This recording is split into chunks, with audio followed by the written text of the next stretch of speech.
And then Ari and Sarah, I wanted to ask you guys too. I think you're the first guests that we've had on the show that have used like BackerKit. Like now, I always thought BackerKit was part of Kickstarter, but it See, that's seems to what I be its thought own too. separate thing, Yeah. right? Is Yeah, that what that's it what I is? thought too.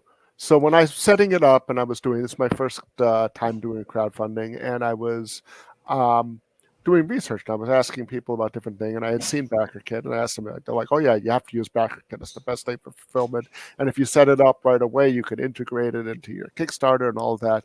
And then I noticed they had a builder on their site. And at first I thought I was building for a Kickstarter. And then I was wondering why the things weren't showing up on the Okay. Kickstarter page, like they weren't showing up. I was like, and eventually I figured out it's actually two different platforms. They actually have, it's not just integrating your BackerKit fulfillment into your Kickstarter, like what a lot of people do. BackerKit actually made its own crowdfunding platform. And having started in both of them, the BackerKit builder was, on the creator side, was so user-friendly. It was so much more intuitive. And the customer service is great because it's still rather new. Anything that I wrote to them, a real person would write back within 24 hours. Usually the same real person, and she happened to be one of our first backers also when we went live. Oh, no kidding. That's The rest great. was a real person, which is nice also. And, would really help. One day she was out of the office. I got an email back. Oh, Satsville's out of the office today, but maybe I can help you with your problem. Like they were on top of it. And plus you get all of the BackerKit integrations for fulfillment and all that stuff is already built into their platform. So, you don't have what to do you add mean by that. that? Like Like BackerKit their fulfillment services, like oftentimes when you support a Kickstarter, it gets fulfilled. People add BackerKit to fulfill the orders. And there's been 3 or 4 projects that I've backed recently that the survey ends up coming from BackerKit, and they do So fulfillment. they take it over after the campaign's Yeah. over. They'll send you labels. They'll figure out your shipping costs. They'll do all of that Oh wow! kind of Do thing. they take a lot higher percentage of your? No, it's no, not. No, I mean, I think it's like, I think they're standard. Like if you add it into your Kickstarter, it's scaled based on how much you make. So it's like between 5% and it goes down to like 2%. Depending on how much you're bringing in. But it's already built into their similar. It would be a similar fee to what you were paying anyone else, but actually probably less money since it's all in the same platform. They'll send you updates, like if you if they think you should be sending an update and you haven't sent one, they'll say, hey, it might be time to send an update, these like types that. of things. Oh wow! The other thing So they is hold your hand through the process. Yeah, they do, and they actually don't let you launch until they feel you're ready to. Like their review process is actually a real review process. Like I had to make a few adjustments before they would let me, let the campaign go live. They said, please, do this or do that, and then sit back and forth, because sometimes they'll suggest something and you'll say, no, I really, because of this, want to do it, the other way, and sometimes they'll say yes or they'll say no, but they were flexible with it, and so I think it's really good for people who aren't tech savvy. I think I'm a writer. I'm not. I find that I have someone helping. The Mike Ponce, who did the lettering and all the hand lettering for our book, is also did all our graphics for the campaign. He's been helping me. He's done Kickstarter, this kind of things for Kickstarter before, but he's been a big help with that. But as someone who's a writer and who's not that tech savvy to begin with, and as someone who I've been part of, anthology projects that have been on Kickstarter, but that's my first Kickstarter that I'm running on my own, thing that I'm running on my own.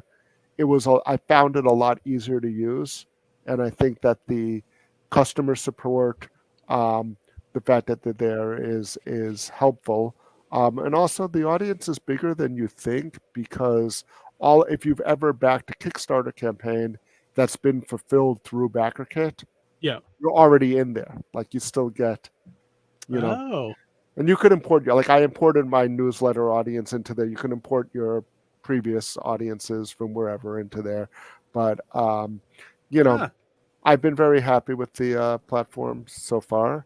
I would use it again, and you know, just to me, it just starting from it just seemed easier to use. Awesome. I was going to Johnny. say you've already smashed your goal, almost or doubled it, just a little over doubled it, and you've got like 36 something days to go, right? Yeah. So I was concerned at first. I'm like, well, it's kind of you're a new, different, isolated crowdfunding platform. Right. So like, Kickstarter's got its built-in audience, Right. Indiegogo's got its built-in audience.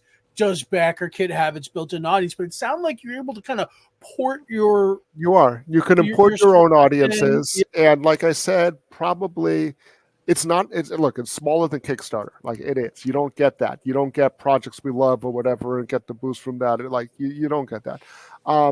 But what you do get, like I said, is like if you've ever supported a project that's been fulfilled through BackerKit, they're in there.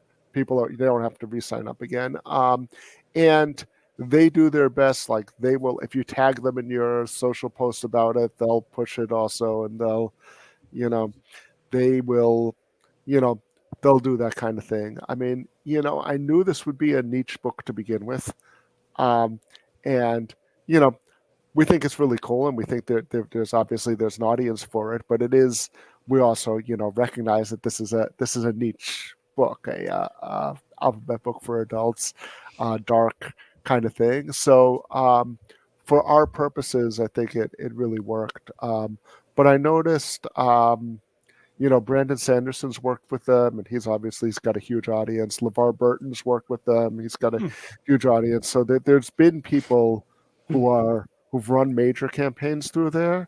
I think it's stronger in the gaming field right now than in the publishing field because of the way that they started. But they're looking to build, their other thing, and also, you get in on the ground floor while they're still helping people out and stuff. Because I've heard from people that back in the day, Kickstarter used to be like that. They used to be a lot more helpful than they are, and they've just gotten so big that you don't get that anymore. So yes, it is. You have to tell people, yes, it's on BackerKit, it's not on Kickstarter, right? It's a different thing, different crowdfunding platform. But most people are just clicking on a link anyway. And I think because yes, I have comics credits and I got comics things, and comics people are used to Kickstarter, but I have people who aren't comics people either, and most of them are just clicking on a link. They're not really looking for the brand. They're clicking on whatever link because it's your book, or because Sarah's on it, and they just say, oh yeah, they're sending out, I want to support that. They just click. They don't notice necessarily. If you're an indie creator looking for a home for your comic book, graphic novel, short story collection, or novel, then you've come to the right place. Any One World is a full-service publisher and distributor which can take your creator-owned project and showcase it to the world. We offer two primary distribution channels: digital distribution, where we'll sell your book in our digital bookstore; digital and print distribution, where we'll sell your book in our digital bookstore and distribute through physical bookstores across the UK, USA, and Canada. In addition to distribution, Any One World can also work with you to publish your book. We'll publish your book digitally, helping you source artists, edit, format, and publish your book in digital format. Digital and print. We'll publish your book digitally and produce and distribute print copies of your work. Digital, print, and merch. We'll publish digital and print copies of your book and then work with you to design or distribute products and add-ons such as t-shirts, posters, and more. On top of all of this, we can offer additional paid services where required, specifically cover design, editing, and formatting. Unlike many traditional publishers, Any One World gives indie creators maximum control and flexibility over publishing and distribution. So if you're looking to partner with us to distribute existing books or publish something new, read carefully through the information below and fill out a submission form.